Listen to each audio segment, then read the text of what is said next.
Te salut și îți urez bun venit la citirea ta de dragoste pentru luna iunie. Sunt tot eu, doar că puțin mai bronzată. Această etalare este pentru tine dacă ai soarele, luna sau ascendentul în zodia Rac și dacă ești singur sau singură, ești într-o relație sau undeva între cele două. Suntem încă sub influența lunii pline din Săgetător, care a avut loc pe 11 iunie, un moment astrologic ce aduce la suprafață adevăruri nerostite, dorințe ascunse și nevoia profundă de claritate în iubire. Așa că nu e întâmplător dacă simți acum că vrei răspunsuri. În această citire vom privi cu sinceritate ce porți în tine, ce te blochează, ce nu vezi și ce se poate transforma în iubire în luna iunie. Vom încheia cu o ghidare oracol ca un mesaj special pentru sufletul tău din partea ghizilor tăi spirituali. Dacă vrei să înțelegi și alte aspecte din viața ta, cum ar fi cariera, banii sau direcția spirituală, îți recomand cu drag să urmărești și citirea generală pentru zodia Rac. Și probabil că încă nu ai aflat că în fiecare seară la ora 20 postez analiza astrologică pentru ziua următoare, ca să știi exact cum să-ți folosești energia fără să te mai simți pierdut sau pierdută în tranzite. Mă voi exprima la persoana a doua singular masculin, dar este clar că această citire este pentru fiecare persoană care rezonează cu această citire, indiferent de gen.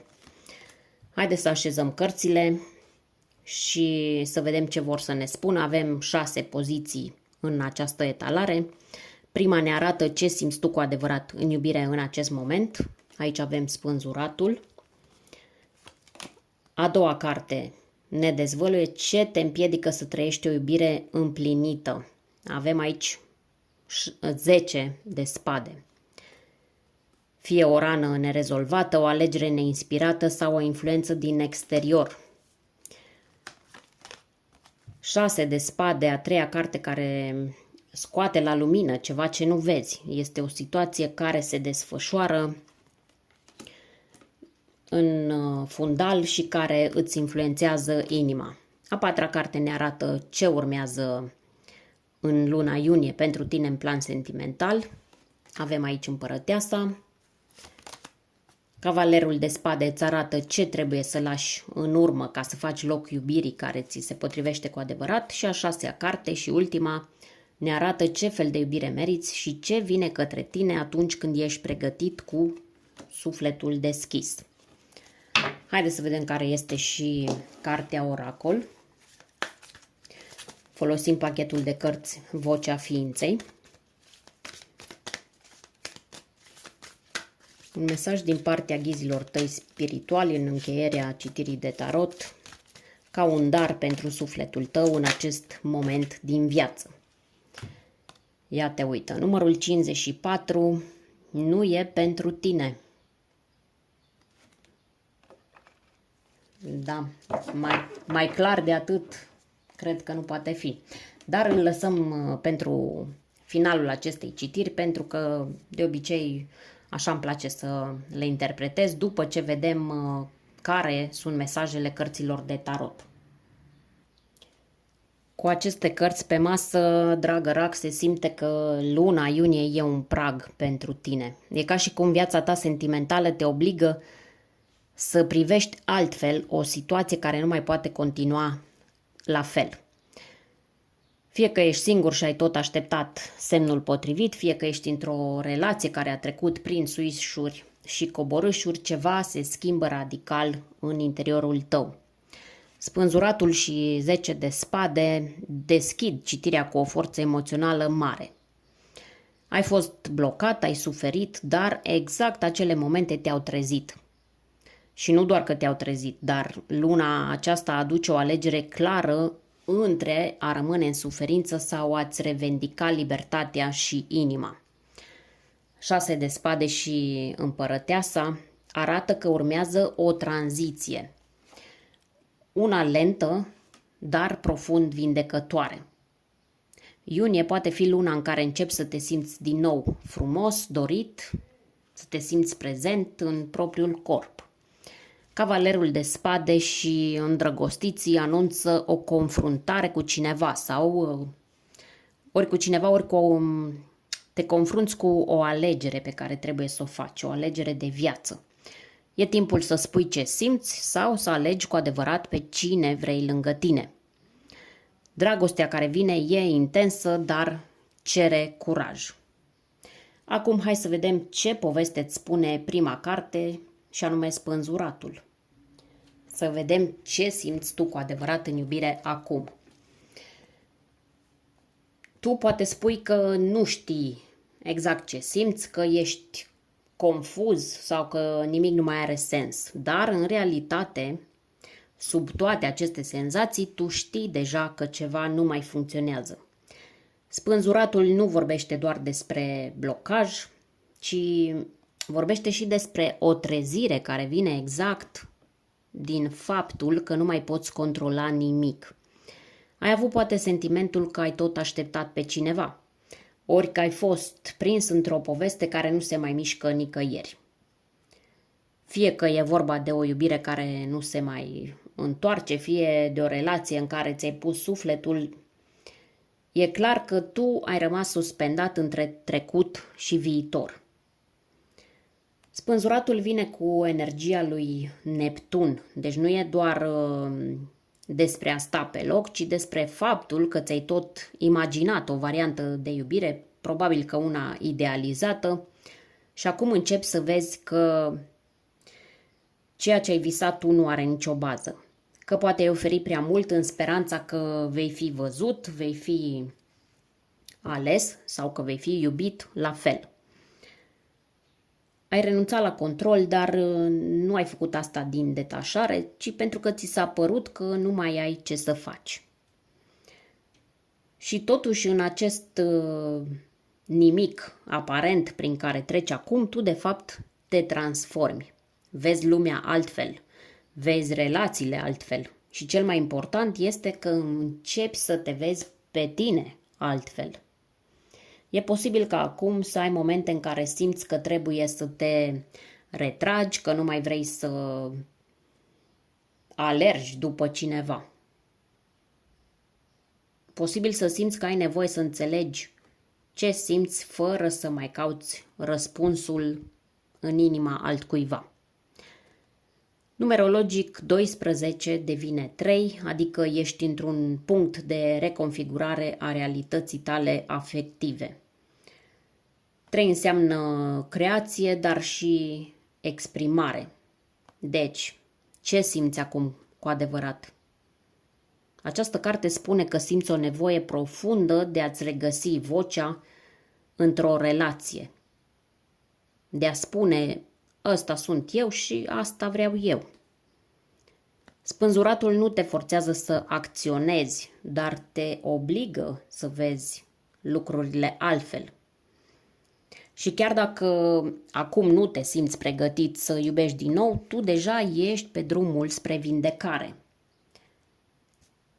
Nu prin altcineva, ci prin claritatea care vine din interior. Următoarea carte ne spune ce îți sabotează iubirea. Avem aici 10 de spade, o carte dură. O carte care nu apare întâmplător aici. 10 de spade arată o durere pe care ai tot încercat să o ascunzi, să o ignori sau să o minimizezi, dar ea încă e acolo. Aceasta e rana care îți sabotează iubirea. Poate fi o trădare, o decepție profundă, poate chiar o relație care s-a terminat brusc și te-a lăsat fără aer. Poate că ai fost mințit, ai fost abandonat exact când aveai nevoie de susținere. Sau mai poate fi cazul că ai oferit totul cuiva care ți-a spus că nu e suficient și de atunci tu ai învățat să te protejezi. Doar că prețul a fost mare. Pentru că acum când cineva se apropie, tu pornești de la ideea că oricum o să sfârșești suferind din nou. 10 de spade e o carte care încheie ceva. Este ultimul act al unei povești în care ai fost trădat, ai fost dezamăgit sau lăsat la pământ. Și problema e că, deși în unele cazuri acel episod s-a terminat de mult, durerea e încă vie în tine.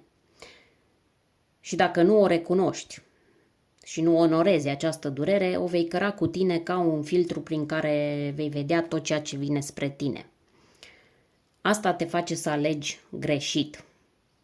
Te face să fugi când cineva te place cu adevărat sau, din contră, să te agăți de cineva care nu-ți oferă nimic real doar pentru că ți se pare că așa arată iubirea.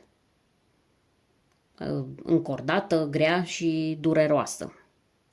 Ce te sabotează? Te sabotează gândul că oricum nu se va termina bine. Sau te sabotează credința că trebuie să suferi ca să merite. 10 de spade te invită să vezi că rana nu e rușinoasă, e umană. Dar dacă nu o lași să se vindece, ea va deveni lentila prin care vei respinge tocmai iubirea aceea frumoasă și împlinitoare pe care o ceri universului. Gândește-te puțin la asta. Numerologic, 10 înseamnă final și început în același timp. Deci exact această durere poate fi cheia către eliberare, dar trebuie să recunoști că e acolo, nu s-o ascunzi. Nu trebuie să ignori această durere, trebuie să o vindeci. Ceva s-a pus deja în mișcare, dar tu încă nu percepi acest ceva ca pe un progres. 6 de spade vorbește despre o tranziție tăcută, despre un drum pe care deja ai pornit, deși ție poate că ți se pare că ești tot pe loc. În această poziție, 6 de spade ne spune că ce nu vezi tu clar acum este că deja ai început să ieși din suferință. Poate nu simți încă ușurarea, dar interiorul tău a spus gata. Gata cu auto-învinovățirea, gata cu amăgirile, gata cu așteptările care te-au ținut legat. Poate că încă te uiți în urmă, poate că inima ta mai speră că se va întoarce cineva sau că se va schimba ceva. Dar 6 de spade îți spune că deja ești în barca aceea care te duce departe de locul unde ai fost rănit. Ce nu vezi? Nu vezi că în fiecare zi în care nu mai ceri firimituri, tu de fapt te salvezi singur. Aceasta e o energie liniștită, dar hotărâtă. Poate ai impresia că nu se întâmplă nimic în relația ta acum sau în iubire pentru tine, în funcție de situația în care te afli, dar de fapt tu îți schimbi direcția emoțională, de la durere la pace, de la dependență către libertate. Ce influențează această poziție e faptul că această barcă te duce spre ape mai liniștite. Doar că tu încă ții în bagaj frici din trecut.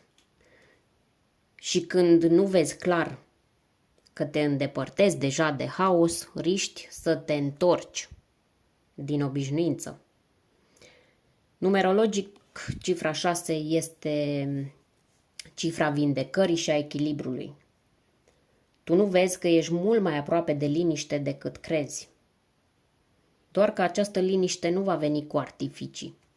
Ea vine din pași mici, din gânduri mai curate și din alegeri mai blânde. Așadar, ceea ce nu vezi tu în această perioadă e că deja ai făcut alegerea de a te pune pe tine pe primul loc. Doar că încă nu ți-ai dat voie să vezi sau să simți, mai bine zis, cât de important este ceea ce deja ai pornit. Hai să vedem ce se va întâmpla în luna iunie în viața ta sentimentală. Aici avem arcana majoră, împărăteasa. Această carte este o adevărată binecuvântare în orice poziție, dar mai ales aici, unde întrebăm ce vine spre tine în iubire. Răspunsul este clar. Revii la tine. Revii la energie, la încredere, la puterea ta de a iubi și de a atrage iubirea potrivită.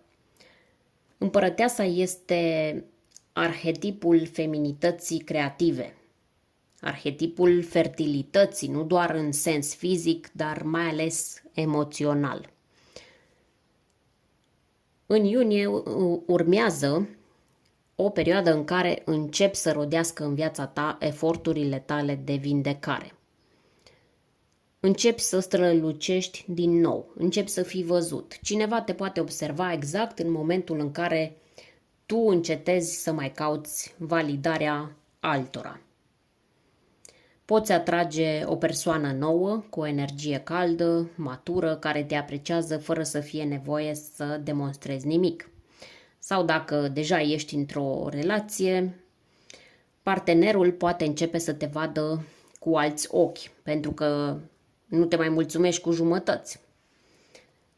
Împărăteasa e conectată cu Venus, planeta iubirii, iar în iunie Venus face aspecte favorabile care îți pot aduce exact acel tip de interacțiuni care te hrănesc emoțional. Așadar poți primi complimente, invitații, poți avea fluturași în stomac, dar mai ales vei avea parte de reconectarea cu corpul tău și cu dorințele tale reale. Este posibil să apară în viața ta o femeie sau o energie feminină protectoare. Aici putem vorbi despre o mamă, o soră, o prietenă care te încurajează să te deschizi din nou către iubire, dar de data aceasta fără să te pierzi pe tine. Așadar urmează o etapă în care atragi prin simpla ta prezență, fără să faci niciun efort. Îți revine pofta de viață, iar asta e ceva care atrage.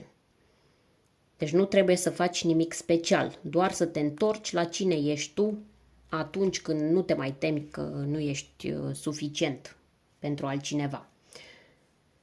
Numerologic, Împărăteasa e cartea cu numărul 3, exact ca vibrația spânzuratului. Deci, iunie te duce de la blocaj la creație. Ceva nou se naște din energia ta regenerată. Acum ne interesează și ce trebuie să lași în urmă. Cavalerul de spade aduce o energie impulsivă, uneori chiar agresivă, dar această energie ascunde mereu o frică. Trebuie să lași în urmă, conform acestei cărți, reacțiile tale rapide, dorința de a controla totul și nevoia de a avea mereu răspunsuri clare și de a le avea acum, nu mai târziu, nu în alt moment, acum pe loc. Cavalerul de spade e cineva care vrea să afle tot, să rezolve imediat și să nu lase loc de tăceri. Poate că ai fost așa în trecut, poate că ai fost așa dintr-un instinct de supraviețuire. Ai fost așa ca să te asiguri că nu vei fi din nou rănit sau ca să nu te păcălească nimeni.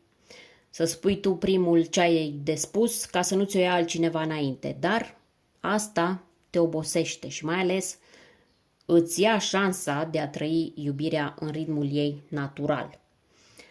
Ai de lăsat în urmă o atitudine de genul eu mă lupt cu toate, nu am timp de pierdut, dacă nu-ți convine plec și așa mai departe, pentru că trebuie să lași această atitudine în urmă, pentru că iubirea adevărată nu se grăbește și nici nu se trăiește ca pe un câmp de luptă. Este posibil ca acest cavaler de spade să reprezinte o persoană din trecutul tău, deci nu neapărat pe tine. Cineva foarte inteligent, dar care ți-a creat neliniște. Cineva care venea și pleca, care spunea ce gândește fără să țină cont de ceea ce simți tu. Dacă încă mai ții legătura cu cineva care comunică agresiv sau rece, această carte te invită să pui o limită. Trebuie să lași în urmă acel tip de reacție în care totul e despre a învinge, nu despre a înțelege. Gelozia, mesajele trimise din impuls, verificările, nevoia de a demonstra, toate acestea nu îți mai servesc. Tu te afli acum într-o altă etapă. Din punct de vedere simbolic, cavalerii sunt legați de numărul 12. Deci, iar ne întoarcem la simbolul spânzuratului. Pentru că la 12, 1 plus 2, din nou, ajungem la 3. Universul îți spune clar, nu mai reacționa din frică. Stai cu emoția pe care o trăiești și nu fugi de ea. Încearcă să o înțelegi. Așadar, ce trebuie să lași în urmă? Nevoia de a avea mereu controlul acestei povești de dragoste din viața ta. Doar așa vei putea trăi o poveste care chiar te atinge cu adevărat. Ultima carte, Arcana Majoră Îndrăgostiții, ne spune ce fel de iubire vine spre tine atunci când ești pregătit să o primești, bineînțeles. Aceasta este una dintre cele mai profunde și intense cărți atunci când vine vorba despre iubire. Iar în poziția aceasta ea nu vorbește despre oricine. Nu vorbește despre o aventură trecătoare. Nu, aici vorbim despre o alegere de destin. Tu meriți o iubire profundă, reciprocă, o iubire în care celălalt să nu fugă de emoție, ci să te întâlnească acolo unde doare și unde vindecă. Îndrăgostiții arată o conexiune în care nu doar trupurile se atrag, ci și valorile, drumurile de viață și misiunile sufletului. Vine spre tine o iubire care cere maturitate. Aici nu e vorba despre joacă, e vorba despre un partener care te provoacă să fii mai sincer, mai prezent sau mai viu. Partener sau parteneră, se înțelege. Poate că deja cunoști această persoană. Poate că se apropie în iunie. Dar această iubire nu vine până când nu ești cu adevărat pregătit să alegi cu inima. Această carte este asociată cu zodia Gemenilor, ceea ce înseamnă că partenerul sau partenera care vine spre tine poate fi foarte comunicativ, carismatic, dar și dual. Poate avea nevoie de claritate, de dialog autentic, iar tu va trebui să renunți la vechile tipare de autosabotare pentru a construi ceva real. Este foarte posibil să te afli în fața unei alegeri, între două persoane, între trecut și viitor sau între zona ta de confort și o iubire care chiar te împlinește. Și aici nu e vorba de a alege ce e mai ușor, ci de a alege ceea ce e adevărat. Arcana majoră cu numărul 6, ca și 6 de spade, ne spune că tranziția începe, adică tranziția, da, cu 6 de spade începe, a început deja, iar recompensa este iubirea autentică. Doar dacă tu alegi conștient, nu vei primi ceea ce vrei, ci ceea ce ești pregătit să susții emoțional. Ce ne spune această carte? Ce fel de iubire meriți? Meriți o iubire care nu cere să fii altcineva. Una care nu te face să te întrebi zilnic dacă ești destul. Este o iubire care vine cu sinceritate, cu prezență și cu alegerea zilnică de a merge înainte împreună. Mesajul oracol numărul 54. Această relație sau această persoană nu este pentru tine. Este un mesaj clar, aproape tranșant, dar în același timp este exact ce aveai nevoie să auzi acum.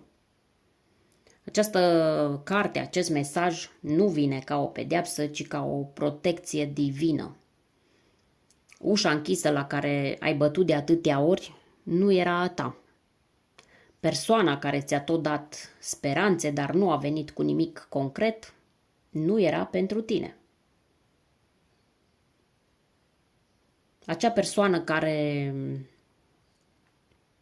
ți-a frânt inima nu era destinul tău.